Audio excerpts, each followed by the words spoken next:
let's turn our attention to an unpopular subject, going to work.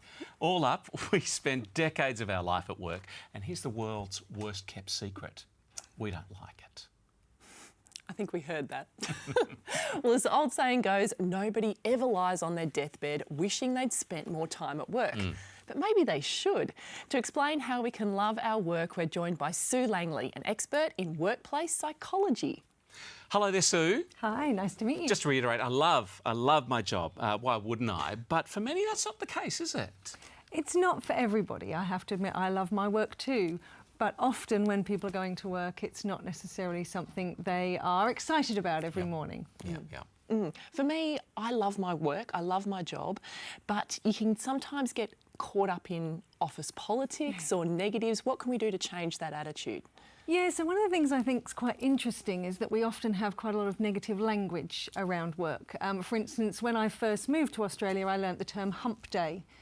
I had no clue what it meant, but apparently I'd broken the back of the week and I was sliding into the weekend like the week is bad. Bet you were relieved once you went through it too.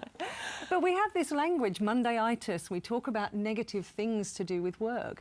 And that doesn't always serve us, because if that's what I'm talking about, that's what I'm wiring into my brain.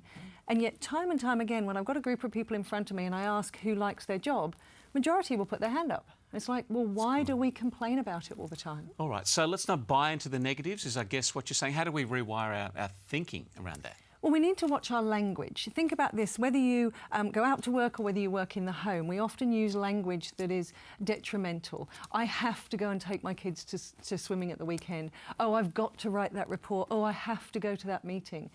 The language we use actually makes it worse for ourselves. We know that as soon as you tell someone they have to do something, the brain immediately goes, no, I don't. If I tell you can't do something, you immediately want to do it. So sometimes if we can just watch our language, what are we saying at work? It's really easy to complain. And yet, do we really enjoy our work? And if we do, why not tell people now and again? All right, so some important tips for our viewers who might not be loving their work every day. Watch your language, that's really important. Be positive.